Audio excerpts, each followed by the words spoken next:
Cobra commando force. जिंदा cobra का खून पीते हैं ये कमांडो, चने की तरह चबाते हैं जहरीले बिच्छू। चलिए जानते हैं विस्तार से ये कमांडोज के बारे में। जिंदा कोबरा का खून पीने वाले और जहरीले बिच्छू खाने वाले खतरनाक कोबरा कमांडो की ट्रेनिंग बहुत ही कठिन और चुनौतीपूर्ण होती है। शारीरिक और मानसिक तौर पर ये ट्रेनिंग बहुत ही खतरनाक होती है। इन कमांडोज की ट्रेनिंग को किसी भी मिलिट्री सर्विस की ट्रेनिंग की तुलना में बहुत कठिन माना गया है। मुश्किल वक्त कमांडो सख्त, ये टैगलाइन सुनते ही आपके दिमाग में एक ऐसे इंसान की छवि आएगी जो दुनिया में सबसे सख्त है। एक ऐसा कमांडो जो किसी भी खतरनाक मिशन को भी पूरा कर सकता है। अमेरिका के मरीन कमांडो को दुनिया की सबसे खूंखार कमांडो फोर्स माना जाता है। इसके बाद सबसे खतरनाक और ताकतवर भारतीय कोबरा कमांडो फोर्स को माना जाता है। नक्सलियों पर कहर बनकर टूटते हैं ये कोबरा कमांडो। तेलंगाना और आंध्र प्रदेश में एक्टिव नक्सलियों और माओवादियों के खिलाफ होने वाले एंटी इंसर्जेंट ऑपरेशन को अंजाम देने वाली ये स्पेशलाइज्ड फोर्स है। ये कमांडो मॉडर्न हथियारों से लैस रहती है, जिससे वे घने जंगलों में छिपकर वार करने वाले नक्सलियों का डटकर सामना कर सके। Cobra commando battalion for resolute action का शॉर्ट फॉर्म है। सीआरपीएफ की ये special force guerrilla war tactics और जंगल वॉरफेयर में स्पेशलाइज्ड होती है। इसका गठन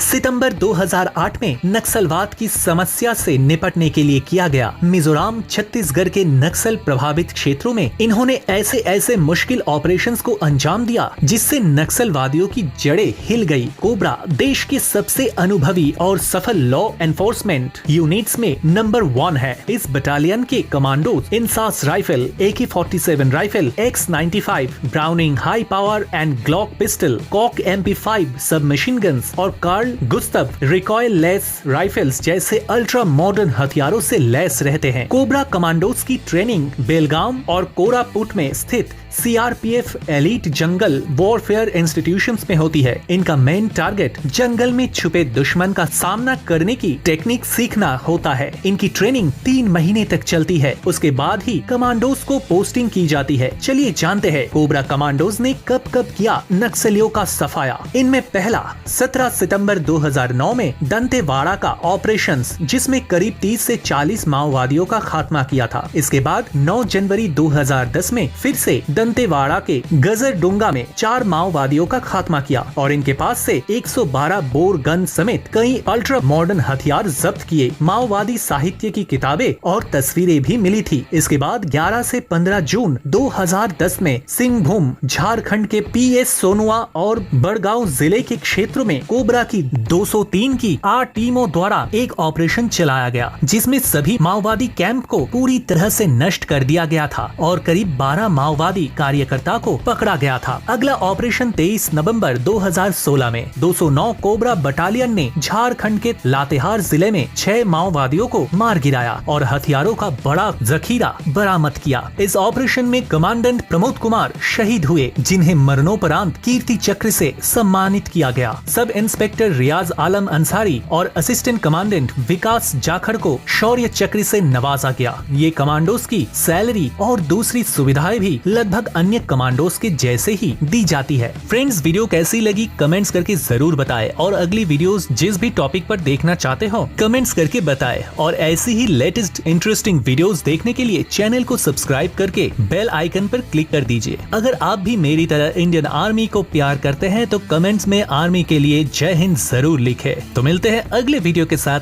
तब तक के लिए बाय बाय।